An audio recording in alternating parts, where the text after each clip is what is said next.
யாருப்பா? அண்ணாச்சி கடையில இருந்து மல்லிகை சாமா கொண்டு வந்திருக்கேன். செல்வி மேடம் வீடு இதுதானம்மா? ஆமாப்பா, ஏன் மருமகதா? மல்லிகை சாமா கிட்ட இருந்தாங்க, டெலிவரி பண்ண வந்திருக்கேன். அப்படியா? சரி சரி, எடுத்துட்டு வா. சரிங்கம்மா.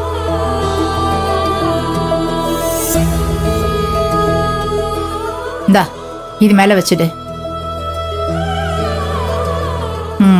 என்னப்பா அது காலையிலே கொண்டு வந்திருக்க? ஆமா சார், மேடம் நைட்டே ஃபோன் பண்ணி காலையில் சீக்கிரம் எடுத்துட்டு வர சொன்னாங்க, அதான் எடுத்துட்டு வந்தேன் சார்.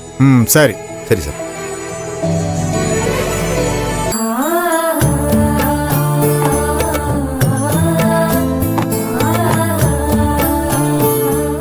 அம்மா, நீங்க கொடுத்த லிஸ்டிங் இருக்கு, எல்லாம் கரெக்டா இருக்கான்னு செக் பண்ணிக்கோங்கம்மா. பாக்குறேன். பச்சை பயிறு,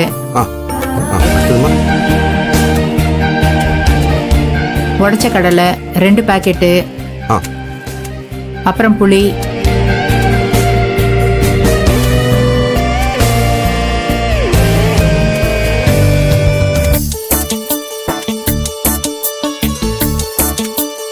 எல்லாம் சரியா இருக்காமா? எல்லாம் சரியா இருக்கு. இந்த அப்படி வழக்கமா வேறொரு பையன் வருவான், இன்னைக்கு நீ என்ன புதுசா வந்திருக்க? வேலைக்கு சேர்ந்து 1 வாரம் தான் ஆச்சு. ஓ சரி, காஃபி போட்டு எடுத்துட்டு வருவேன், இருந்து குடிச்சிட்டு போ. ஐயோ வேணாமா, இன்னும் 2-3 வீடுக்கு டெலிவரி பண்ணணும், ஹோட்டலுக்கு வேற சரக்கு கொண்டு போகணும். சரி சரிம்மா, நான் போயிட்டு வரேன். சரி, நான் போயிட்டு வரேன் சார்.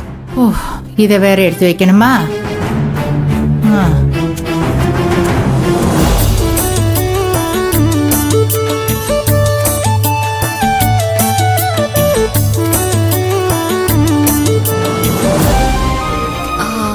அத்தை வாமா, மளிகை சாமான்லாம் வந்துருச்சு, நான் எல்லாத்தையும் செக் பண்ணிட்டேன், நீ ஒரு தடவை செக் பண்ணிட.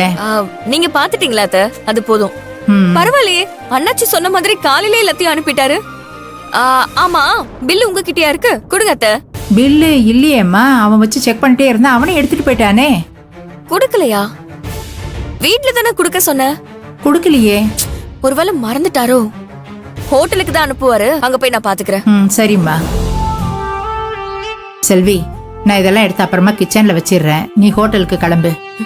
அத்தை, உங்களுக்கு காலையில என்ன சாப்பிடணும்னு சொல்லுங்க, நான் அதை செஞ்சு தரேன். இன்னைக்கு எல்லாருக்குமே நான் தான் சமைக்க போறேன். அம்மாடி, உனக்கு எதுக்கு வீண் சிரமம்? நான் இதெல்லாம் செஞ்சுக்கிறேன், நீ ஹோட்டலுக்கு கிளம்பு. நேரம் அது பாரு. இல்ல அத்தை, இன்னைக்கு நான் லேட்டா தான் வருவேன்னு வேலு கிட்ட சொல்லிட்டேன். உங்களுக்கு என்ன வேணும்னு சொல்லுங்க. மாமா, உங்களுக்கு பூரியா இல்ல பொங்கலா? எனக்கு எதுக்குமா அதெல்லாம்? நீங்க இப்படிதான் சொல்லுவீங்க, நானே இது ஒண்ணு செய்றேன். என்கிட்ட எல்லாம் எதுவும் கேட்க மாட்டீங்களா? சரி, உனக்கு என்ன வேணும்னு சொல்லு, நான் அதை செஞ்சு தரேன். சூப்பர் அண்ணி. தினம் அம்மா சமையல சாப்பிட்டு சாப்பிட்டு நாக்கி செத்து போச்சு.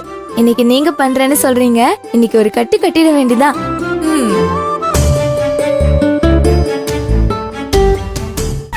சரி, உனக்கு என்ன வேணும் சீக்கிரமா சொல்லு. அண்ணி, உங்களுக்கே தெரியும் நான் ஒரு தோசை பைத்தியம், அதனால எனக்கு ரவா தோசை வித் வெங்காய சாம்பார் அண்ட் புதினா சட்னி. அதுலயும் தோசையில இந்த ஆனியன் அப்புறம் பொடி எல்லாம் மேல தூவி அப்படியே பேப்பர் மாதிரி வேணும். உனக்கு பேப்பர் மாதிரி வேணுமா? ஆமா. அருமகளே, எனக்கு சூடா கேசரி சாப்பிடணும் போல இருக்கு, அதையும் கொஞ்சம் லிஸ்ட்ல சேர்த்துக்க.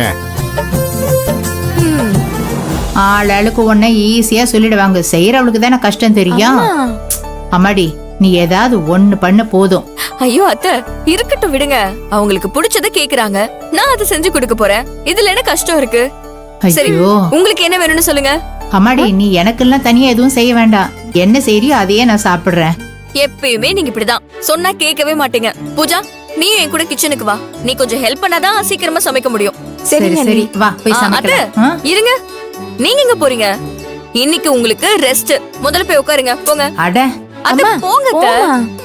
போ, போய் உட்காரு போ. பூஜா, இது எல்லாத்தையும் எடுத்துட்டு வந்துரு. சரிங்க அண்ணி.